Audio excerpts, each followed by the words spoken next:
You're listening to the Comic Crusaders podcast. I am your host, Al Mega, CEO of Comic Crusaders and Undercover Capes.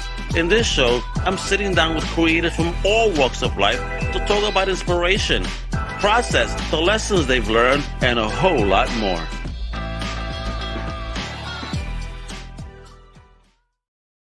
Well, what I meant, this is your boy Al Mega. Welcome to a brand new Comic Crusaders podcast. And woo! Today, baby, we talking some indie comics. That's right. We have an amazing writer, creator from some parts unknown. All right, bringing some dopeness. He has some webtoons out, some fire projects, but most importantly, he has a project out right now called Los Ojos of the Dead. Well, that sounds intense, don't it? It's on Zoop. We're gonna learn all about that and a whole lot more. Let me bring the man, the myth, the future legend in the making, Mr. Trevor Mueller. How you doing?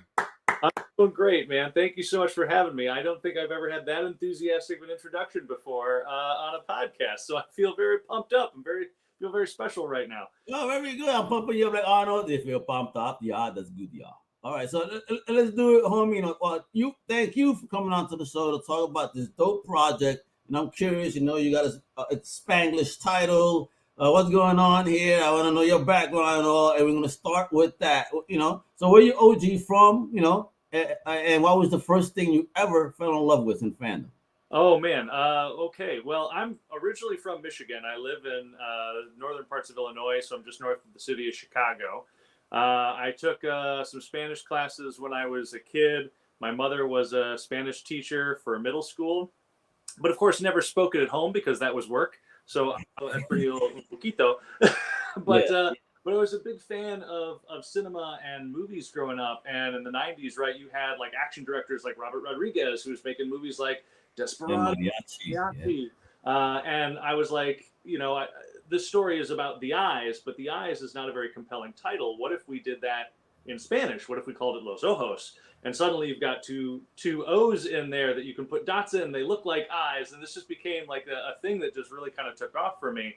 So I really, really enjoyed using that title as a part of this particular story. The first thing I ever fell in love with was comics. I mean, when I was a kid, right, it was at the heart of when comic book animation was coming over to TV. You had Teenage Mutant Ninja Turtles, you had Mighty Max, you had Zen the Intergalactic Ninja, you had all those cartoons in like the late 80s, early 90s, right, that had either books or had comic book kind of adaptations.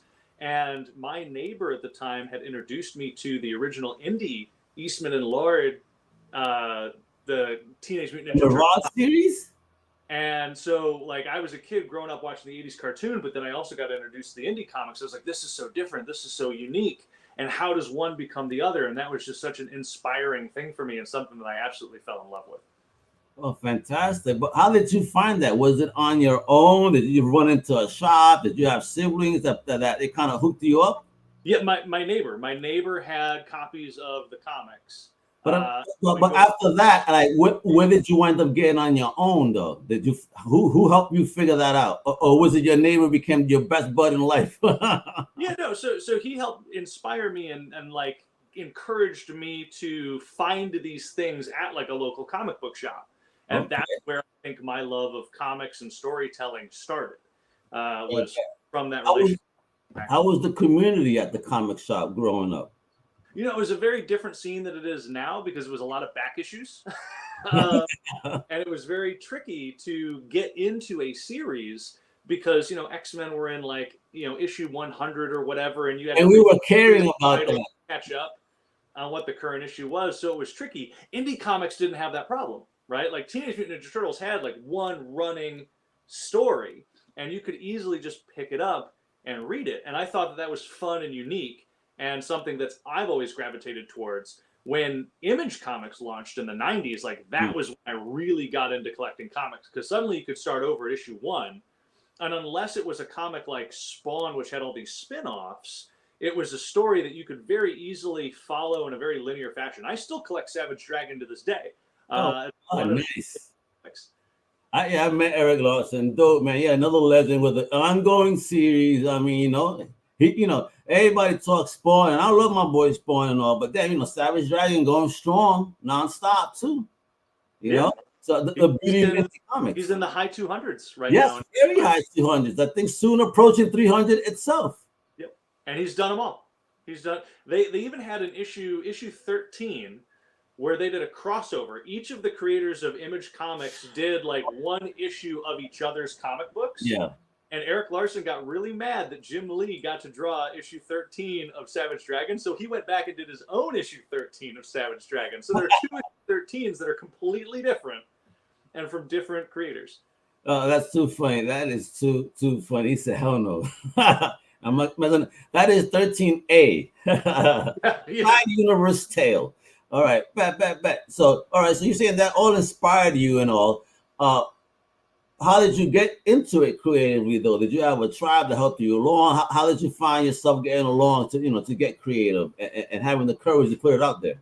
Yeah, I think the courage to put it out there is a longer story, but my love of comics was immediate.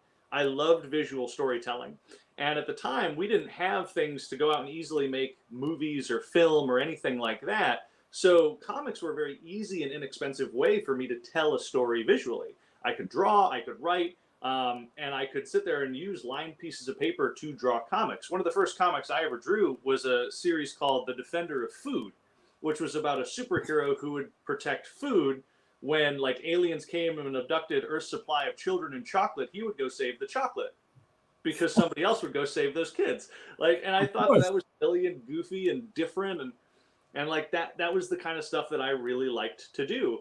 To answer the second part of your question about like putting it out there, I mean, those comics were just really for me because I didn't know anything about publishing, distribution, any of those types of skills that an indie creator really needs to have now, and thankfully has a much easier time getting access to because of the internet and access to other creators and the communities that exist today that did not exist when I was in my youth. Oh. What got me back into storytelling and putting my stories out there into the world were 2 things. First one was webcomics. So some friends of mine in college had decided to kind of start up a community jam comic of sorts, right? One person writes and draws a page of a story, and then somebody continues that story into the next page.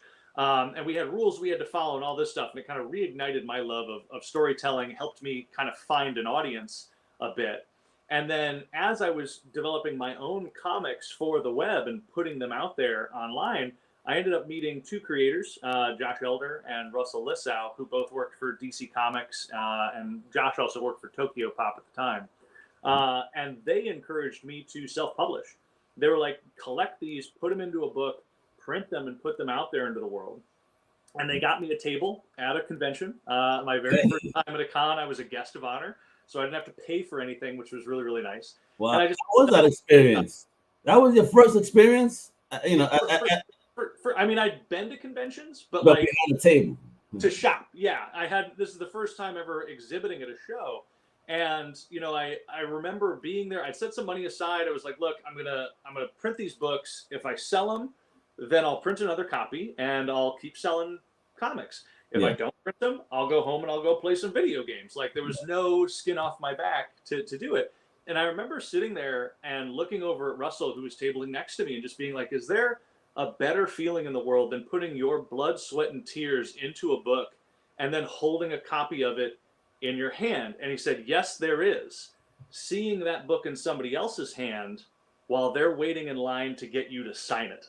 Ooh, yeah. Wrong. It's a great feeling. And again, one of the reasons why I continue to make comics almost 20 years after that event. Wow, 20 years in the game. Wow. All right, so talk about that journey then in 20 years of the game, the differences and where you've come to now in using the platforms you're using. I mean, has it gotten easier? Was it stumbling blocks, because we're a certain era? I mean, there's always going to be hurdles and stumbling blocks to overcome. I would say the biggest hurdle that any creator has is financial, right? It's especially if you're a writer like me and you have to pay somebody to do the artwork for you or to color it or to letter it. And then you've got to go and get it printed, which is also very, very expensive. The financial side has been the biggest hurdle. And now we have access to crowdfunding sites like Zoop, which I didn't have access to when I was originally starting out. I was just doing little print on demand, small 50 copy runs of like this little digest sized book. And it was a PG-13 kind of, dick and fart jokes kind of a story. Is very much towards that adolescent boy kind of humor. Because at the time, that's what I gravitated towards. And I started to go to all these conventions and noticed that there were a lot of kids and families showing up to these shows. It wasn't that they were necessarily kid-friendly shows, but people were bringing their kids, bringing their families to these events and trying to share their love of fandom with the next generation. And I realized, looking around in Artist Alley, there were not a lot of offerings for kids at these shows. Now, I subscribe to the Toys R Us Kids song of, I don't want to grow up. I'm a Toys R Us Kids. I still watch cartoons. I still love like a lot of the stuff that I loved as a kid. And as a writer, I can tap into that inner child within me. So I wrote a series called Albert the Alien, which was a young reader's adventure story about the first foreign exchange student from outer space. Oh, and cool. Again, through some of my friends and contacts, I got that into the hands of like Mark Waid. Mark Waid invited me to be a part of his Thrillbent website. And we were the first Young Readers syndicated series on there. We used Kickstarter to fund our first 4 graphic novels, and we got nominated for 2 Harvey Awards for that series. Look at you, a boss, Trev, a big boss. So what got you into the crowdfunding when you did the project? Did you find that an easy task when you got started using it? Yeah, so Kickstarter was very intuitive and very easy to kind of use. I think the challenge I ran into with Albert is that you're not necessarily selling that book directly to the audience that it is intended for, because Albert is written for 8 to 12-year-olds who are at the time not online and don't have mommy and daddy's credit card attached to something that they can fund on a Kickstarter. So you're kind of selling to mom and dad to get them to buy something for their kid. And after 4 graphic novels of that, we also ran into a second issue, which is that, it took us 6 years to make those 800 pages that we funded. And so kids that started with us when they were 10 are now 16 years old, and they'd come up to me at the conventions and they'd say, well, what else do you have for me? Like, I've kind of aged out of this. I want the next thing. And I didn't have the next thing because I had been spending all my time and effort on making the best comic that I possibly could. So I spent the last 4 or 5 years just diversifying what kinds of stories I wanted to tell. And some of that was just like single issue short stories. Some of them were first issues for series. I did 2 webtoons that you mentioned earlier on, right? Which kind of caters towards that PG-13 young adult audience. Nexus Point, which is a cyberpunk action story about hackers fighting bounty hunters. And then Repossessed, which is a supernatural workplace comedy about college kids working at a pawn shop that sells evil and cursed items. And so, we've been on that site for 2 years, and we've got enormous amounts of readership on there. Nexus Point has like 38,000 subscribers, and Repossessed has 68,000 subscribers. Well, okay. And so, like that audience just grows. Like these readers are ravenous for new stuff. And I personally like to challenge myself and do new things and try new things. I went from, again, a very PG-13 comic to a very kid-friendly comic. And now I've jumped back again into the horror genre with Los Ojos, which I've done short horror stories before, but this is my first horror graphic novel. And so, again, it was flexing new muscles and trying to... He talked about it, folks. He talked about it, Los Ojos. Even before I bring on this little PowerPoint, they sent me a short video real quick, right? Little presentation. Check it out. 10-minute just dream animation cover before we get into anything else. I want to tease you guys because this is why you're going to want this.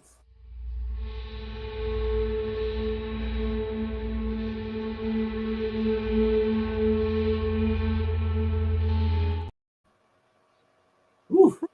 Woof. Doesn't that look sexy, folks? I think this one might be Eric Palicki's Dreamcatcher. Oh, was it? Yeah. Oh, man. I pulled up the wrong thing. Don't tell me that. No worries. Don't tell me that. He's a friend of mine, so I also don't mind promoting Eric's stuff. He launches, I think, later this month, so I'm hoping that he's going to do stuff. So they put it on the same folder. I see what they did to me. Yeah. Oh. All right, so check it out, folks. This is not it, right? No, that's Palicki. Wow. So they sent me the wrong folder, dude. Oh, my bad. Yeah, we've got a cover by... Oh, guess what I got? Boom.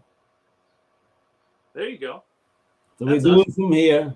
How dare you guys not send me the right folder? Check it out though, right here, folks. There's a live campaign right now with 24 days left. 24 supporters. A salute to you guys. Out of a $4,000 goal, we're only at $1,100. But again, with 24 days, forget about it. It's gonna get funded this week. You know, payday. Everybody make it happen. No excuses. You know what I mean? But again, who wants to be outside with this heat sometimes? Jesus Christ! You know, you want to be inside. We're in a good book, and this is the one that everybody's gonna be checking out. Now, introduce us, please, to the world of Andres Sanchez. Yeah, so Andres is a hitman who is born with an ability. When he looks people in the eyes, or los ojos, he doesn't see them as human. He sees them as angels or demons.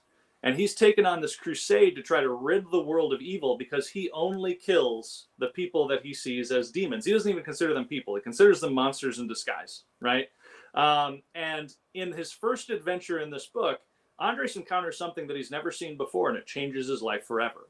And my artist, Francisco Ayacuinta, and I had originally written that story probably 7 or 8 years ago for a tiny little indie publisher called Pop Goes the Icon. And it was intended to be just a single issue, one and done story. Yeah. And we wanted to keep working together. We wanted to try to come up with maybe even a sequel to this because it was left open to interpretation as to whether or not there could be a sequel. And so this story, this graphic novel, 132 full color pages, has that original story in it now in color and the continuation that we wanted to tell. And that continuation is essentially Andre sees the world very binary, right? Like he sees good and evil. He sees black and white. Like that's the way that he is. And at the end of the first chapter, he has rescued a woman and her child and has kind of taken on this surrogate father responsibility. And I consider kids to be very chaotic neutral. Right? They are not necessarily mean by nature, but they can be very needy. They can be very selfish. And for somebody like Andres, who has to be in peak physical and mental condition in order to go after and kill monsters, what happens when he's not sleeping through the night? What happens when he's stressed out because he didn't make mac and cheese the way mommy makes it, right? Like what happens when all of these things that are thrust upon an unsuspecting father figure suddenly have to play into his life, and how does that impact his profession and how does that impact his social life? And I thought that that was a very interesting angle to kind of do with a character like him who is a hired assassin to kill baddies, right? So you've got, on the one hand, you've got a guy with guns fighting monsters. It's like John Wick meets John Constantine. On the other hand, you also have a bit of a family drama where this character is trying to discover, how do I be the father that this kid needs in his life? How do I help provide that home stability that he has not had to this point? And I thought that that made Andres a very fun and interesting character. And I thought that that threw a couple of curveballs his way that I hadn't necessarily seen before in storytelling. Wonderful. And this baby is a 132-page full color graphic novel. Talk about that team and building the team to create this baby. Yeah, so Francisco Ayacuinta is back. He's doing all the artwork for the book. He and I have been partnered together for years on projects. His artwork is absolutely gorgeous. You can get a couple of commissions from him that you just scrolled past over there too. Either digital sketches or a digital commission. And we can even print those out for you potentially too if you want us to do so. So you get like a hard copy of them versus just the digital copy. If you ask him to draw you Silverhawks, he will become your best friend. He loves Silverhawks and Teenage Mutant Ninja Turtles. You want to talk indie storytelling, right? But so Francisco and I have been besties forever, and because we knew we wanted to put this story in color, the original story was in black and white. We wanted this to be in color, so he introduced me to another Italian that he knows, Marco Pagnota, and so Marco has done a lot of coloring over in Europe and Italy in particular, and he's started to make his run over here in the States on a couple of books as well. And his artwork is gorgeous. Again, this is a horror book, and he was adding in just these bright, popping colors that I didn't normally see in horror books, but that worked really, really well for this type of story. If you scroll all the way down, I think there's a couple of preview pages. Page. And so you can start to see some of the colors that he's got in this book that just really, really pop. And then finally bringing it all together was Taylor Esposito, right? So Taylor Esposito was providing letters to our book, and he was such a great partner to work with on this, coming up with different fonts and captions and balloons for the monsters, for the voices in Andres' head, for the various creatures and elements that he encounters within this world, and just really brought the entire package together. So a really, really strong team that I've really enjoyed working with. The last person I'll mention as well is, because this is an exclusive for Zoop, Ben is doing the cover. So you only get that cover if you back us on Zoop. But Ben is a buddy of mine. I was talking to him in Emerald City, and he and I started chatting and decided that he would do a cover for the book. So that's nice. The cover right there that you can see, done by Ben, and that was literally turned in last week. We had to delay the launch of the campaign by one day, so that we could get everything set up to show off his gorgeous artwork. Yeah, and it's a gorgeous looking book. Look at that, and again, there goes the whole team and whatnot. All right, so this baby, 132 pages. I mean, how many more stories we got, or is this a one and done, or wait to see what happens? I mean, how many more stories are we getting of my homie here? Yeah, so with Los Ojos, we are definitely going to be doing a sequel. We're almost done with the sequel. And then depending on how the campaign does, we may do a third one. So I was originally pitching it to my artist as a trilogy, because each book is about kind of Andres' perception of himself and the world. So this first book is really about how Andres kind of sees the world. And so you do get a lot of really fun, interesting monster fights, but a little bit more of kind of the mustache twirling villains, if you will, right? Like, again, it's the way Andre sees things. So things are very good and evil, very black and white. There's not a lot of shades of gray in between. In the second book, we introduce more nuance into it. So it's a little bit more of how the world sees Andres. And, again, a hitman is not a noble profession. This is not something that you get a lot of accolades and honors for doing. And so karma eventually comes. Yeah. So Andres has to come to grips with the fact that he considers himself a hero and a crusader, but the rest of the world may not necessarily see him that way. Yeah. And if we end up doing the third book, we might wrap it up in volume 2, depending on how well this campaign does. But if we end up doing the full third book, that book would be about how Andres sees himself. And so again, it's a little bit of that self-reflection and that self-perception going on in the story. Is this coming from you? I mean, from inside yourself, is a little Andres, and you over here that you put it into? What's going on? Maybe. I've never been a hitman for hire. We can't admit it anyway. You can wink, move your eyebrows. It's all right. But I will say that the father piece, right, was one of the things that inspired me, because I did not have that sequel idea until my wife and I had kids. And so, again, I mean, being a father is a joy, but there are obviously moments of it where it can be very stressful. It can be very difficult. And as writers, we tend to kind of ask those questions of like, well, what would another person do in these situations, or somebody with different motivation? And so somebody who's not prepared for that role, or has not been preparing for that role because the kid that he inherits is 5 years old, he suddenly has to sit there and deal with this person who's becoming a young man, but still very much has those childlike tendencies within him. And again, I like to throw my characters curveballs and really challenge them and force them out of their comfort zones. And I thought that was a fun and interesting angle and way to kind of do it. So a little bit of me in the story, yes, because again, trying to channel some of those stresses that you have as a parent and project those onto a character who is not prepared to deal with them. Yeah, I hear you. I was there once, but then thank God mine was a good girl. Yeah, I got two. I got two little ones, but they're pretty well behaved. Again, you're trying to fictionalize things, right? Yeah, absolutely. You got to bring the drama, baby. And check it out. You can explore the rewards right there. PDS at 16. You got hardcover starting at 35. Signed too at 45, baby. Retailer bundles. This guy got it. Even got a tip jar. Just because you enjoy what homie's doing. Like you said, you can get sketches. This is the comic The Fan. Okay, I see you also have, like, are these all your other projects? Yep, yeah. So a couple of, again, I was mentioning about how we're kind of diversifying the offering. So like The Fan is like a short story horror comic that I ended up doing with an artist over in Taiwan. And it's about a woman with supernatural powers and an unhealthy obsession with the lead singer of a band. She will not be killing her way to some backstage passes. Oh, that's not a great movie idea. Sorry, go ahead. That's not a great movie idea right now. We got to do that. You got to do that. Come on, man. TM, bring it, baby. I would love to make a movie of it. That would be a lot of fun. But so, Consumers, another short story that I wrote. This was for an anthology, a cyberpunk anthology about people with physical disabilities.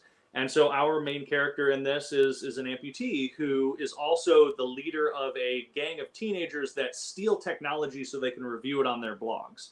And the entire story is about, hey, I see that we're getting comments. But the entire story is essentially about this group who steals this piece of technology, and the technology was evil to begin with. So you get that full story as well. All the Albert the Alien graphic novels that I mentioned are available on here in physical copies, so you can get a signed copy of those from me. The fourth volume is the finale, so we did wrap it all up. You can get the complete collection. Oh, really? That's it, the story is done? Or is it coming back in 20 years? Well, what happened to Albert the Alien? we keep pitching and either a reboot or a continuation of the series, but it would be difficult for Gabe and I to keep doing it on our own without a publisher attached. So we're still shopping it around. We've never given up on Albert. I think I know a spot that'll probably love this. Anyway, yeah, we'll talk about it. I'll give it to them. I think they know. Demon City. Demon City is a supernatural crime noir story about the last homicide that will ever happen. The biblical apocalypse has happened and demons from hell now live among us. And the first demon detective's first case is the last homicide because somebody's murdered death and now no one else can die. Oh, crap. Oh, all right. So that's the first full issue of a new series that I've got coming out. And like Los Ojos, it's a mature reader series, so definitely not for kids. I mean, it sounds sick, the whole genre. I love it. You are a sick man, TM, bro. Yeah, I like to mix it up. I like to do So, were you a horror fan growing up? I mean, what's your favorite horror movie or character ever? Oh, man. That's an excellent question. Favorite horror movie ever would probably be Cabin in the Woods. Okay. Because I like the deconstruction that they had of that. But I mean, I grew up in the 80s and 90s, so you were at the peak era of like horror movie icons: Jason, Freddy, yes. Michael Myers, the Leprechaun with yeah, right. Critters, Gremlins, we had them all, bro. Yeah, even some of the campiness and stuff like that is fun and interesting to me. Chucky, Yep. Childhood, baby. The OGs were great. Anyway. Yeah. But so, yes, I did enjoy horror, but I also enjoy any kind of genre fiction, really. So science fiction, urban fantasy, any of that stuff. And urban fantasy is actually the next full issue that you get in here, which is The Witches of Eastwick Boulevard. And this is, this one's more for like teens. But it's about two sisters that wake up one day with magical powers and decide to use their abilities to save their town from things that go bump in the night. Unfortunately, their town is Danvers, Massachusetts, which had to change its name in the 1700s from Salem Village. Okay. All righty then. Yeah, and then the last one that's in here is another first full issue of a new series, Beyond the Pillars. This is kind of an Indiana Jones-inspired adventure story about a dishonorably discharged soldier who sticks around after he's been kicked out of the army because he's discovered a secret war happening behind the scenes. Oh, nice. For you conspiracy nuts out there, they're gonna say, "Yo, TM's trying to tell us something like all media tries to do." I like a good mystery in let's go. Right? And so Los Ojos even has some mystery in there too, with again what's going on with Andres, and then some of the things that Andres is uncovering as he's going on his adventures. Yeah, they're already showing you love, gritty and dense, imaginative, entertaining, and downright ballsy. Epa, how do you like that comment? Downright ballsy. I appreciate that. When the story came out, it was interesting. We had gotten a review for it, the 25 pages, and the reviewer was like, "I don't know how to make a pull quote for this. I loved the story. I thought I knew where the story was going, and then I got to the last page, and then I had to go back and reread it, and Trevor had laid in all of these little hints and secrets that he hadn't picked up on. And so I'm hoping that as we kind of do this continuation, again, readers will find those moments of, wait a minute, has that been happening this whole time?" And they're going to go back and reread this book. And that's a great thing to be doing while you're waiting for the second volume. Just saying. Hey, there we go. You're gonna have to read it twice, baby. And by then you get the second volume, and then you will get the third. This is gonna popping off. I mean, look, folks, it's live right now on Zoop. The link is below. It's also in the show notes. You know, click away, make it happen. Show love, man, for Trev's new book again. And the bastards over there called it a ballsy book. Let me refresh. See if anybody's tried to chip in while we talking over here. You know what I mean? Come on, guys, make it happen. No, absolutely not. How dare you guys? I know you may be on lunch break right now, son, but you just do it. Your bosses won't mind. Promise you. Tell them that Trevor's saying. No, it's always tricky, right? When you launch like the week of a holiday, and you've got some still on vacation, taking an extra day or two. Well, okay, because now I gotta ask. So, why Zoop this time? Because earlier we were talking about Kickstarter, and now this particular story, as you said earlier, exclusive on Zoop, folks. All right. So talk about why you as a creator chose Zoop, versus a Kickstarter this time around. 100%. Last time I was on Kickstarter was for Albert the Alien Volume 4, and that was in 2018. The book came out in 2019. And again, I didn't know how much of my audience on that platform was necessarily going to translate over to a mature reader's horror book.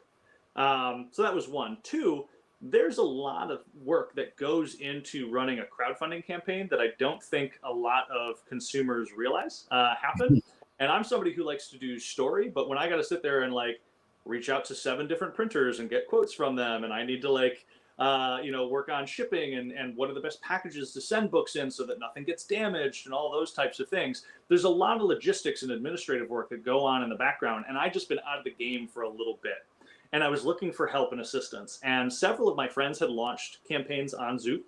They had very positive things to say about what was happening there. And then an editor friend of mine, Heather Antos, eventually made introductions for me. She was like, look, if you have any concerns about the administrative or the back end kind of stuff about running a crowdfunding campaign, just go with Zoop, and they will take all that pressure off of you. And they have. They've been incredible creative and collaborative partners for me within this process, because they've got their own set of printers that they work with. They can give you those quotes in advance. They're doing a lot of that work in the background. You can still make the decisions as the creator, which is fantastic. But I don't necessarily have to do all the legwork in that effort. And so Zoop has been an incredible partner, an incredible platform to be on as a part of this. And again, knowing that I was really going to be starting over from scratch from an audience perspective, because my previous books had been, all for 8 to 12-year-olds who are now 16, 18 years old. This was a really nice way to kind of get my toes back into the crowdfunding water and to launch something that was completely new and different from anything I had done before. Yeah, brother. So thank you for doing that. Coming into the game and stepping it up for us. Now I can't wait, folks. Again, as I said, it's Zoop live right now. The link is below. And again, I've been showing this off, but you can follow him on Instagram and X. Remember, he did rename it. Show him some respect. Come on, man. Trevor A. Mueller, right there. And then of course he has a newsletter. All the links are below. So what? I got 2 more questions for you. What's up? What cons are you doing? Are we going to see you on tour, or are you going to be working on making books and playing the hermit role this year? What's going on? So I do less conventions than I used to, only because I've got the kids at home and it's hard to kind of get away. But yes, I'm definitely doing conventions. My next one's going to be Heroes over in Charlotte, North Carolina. So that'll be in June. It's my first year at that show, and I'm a guest at the show. So I'm extremely humbled and honored to be going to that show. And then we've got family in the area, so we're kind of turning it into a bit of a family road trip, which will be a lot of fun. And a great way to not get the family annoyed. Another convention? No, it's a family trip. I think that also makes it tax deductible, doesn't it? Right? Yes, it does. It's business, son. Yeah. But so we're going to drive down and we're going to kind of make a road trip out of it. And it's going to be a really fun experience. My kids have never been they've never really seen that side of the country before.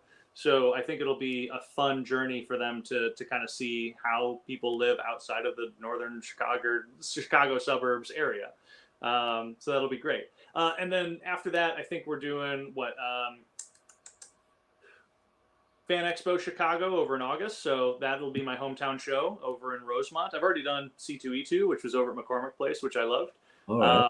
but it'll be fun to kind of go back to Rosemont because I had to miss it last year for personal commitments, unfortunately. So I'll be a guest at that show as well. SuperCon over in Sioux Falls, South Dakota. It's a tiny show that, like, unless you've heard about it, you don't go. But they have gotten the word out about this show ever since they reopened in 2021, 2022. They're at like 10,000 people now. They're bringing in like half the cast of Star Trek Discovery this year. And I'm friends with like Doug Jones, who's on that show. So I haven't seen Dougie in like 7 years. So I'm excited to see him and maybe go grab dinner with him while we're both at the show. Excellent. That's just Sioux Falls. And then the last one's probably going to be New York. I'm still waiting to hear back on my confirmations, but would love to go back to New York again because that's pending my confirmation too. But I'll probably see you there. Yeah. Are you local to the New York area? I'm in Mass. Okay. And I have family, so I have a free stay.